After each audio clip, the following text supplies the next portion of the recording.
Well, welcome back. My name is Dr. Logan Ullery, and this is Dr. Thompson, and we're going to recap a bit more on Australia. This fourth video here, we're going to talk about animal health, animal management, kind of the sheep that we saw. Some of the major sheep breeds that we poked holes in over there would have been the Merinos, obviously, from a wool standpoint, Merinos, white Suffolks, black Suffolks. There's a big push into the hair sheep industry, just from sheer fact of the wool market's not doing too hot. And so we saw a lot of white Dorpers, Dorper in general, the Aussie whites, Kojaks, Kojaks. We actually been importing some Australian whites, and so that's a cool piece to see over there, and then to see them coming into the country here. As far as the size of the farms, Tad, what was a small farm over there? Probably 2,000 or 3,000 ewes. Yeah. I had an Australian ask me what a large farm in the state was, and I was like, well, probably 2,000 or 3,000 sheep. I think the biggest farm that I stepped foot on had close to 40,000 sheep, so I was just asking where to put them all. But on to that, how do they manage those numbers then? Yeah, that was, I thought, very interesting, the way they could manage that much data. And the initiative in Australia is that by 2025 to have electronic IDs in all the sheep there in the country, which is impressive.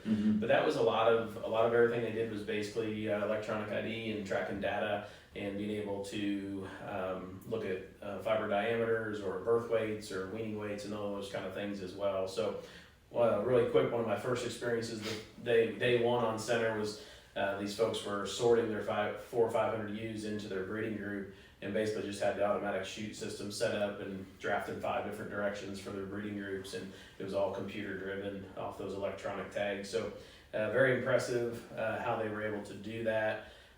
All the farms utilized teasers, which was really a huge value in helping those groups pre-synchronize and be ready for us to have more success for them that way as well. The other piece of most of those farms that I got to experience was that, about 75-80% of those farms in general had a commercial base to their flock, and then the other 25% was made for being the stud service, if you will, or producing the next set of rams or their best ewes and those kind of things. And you had a little different experience in one of your sites. Yeah. One of the farms that I went to, they're just specifically targeting that stud market, and so they're known for producing those high-end studs. That they do track a lot of that data on as far as fleece weights and fleece length and on those studs and sell them based off those numbers. That was pretty neat. Right. Yeah. So a little bit of a show stock industry over there, not near like what we experience here in the U.S., but there's a lot more to share with you on Australia. We look forward to maybe talking with you about it in person next time we see you. A lot of great stories and great experiences. If you ever get the opportunity to be there, we'd highly encourage it. And we look forward to being back there next season. Thanks.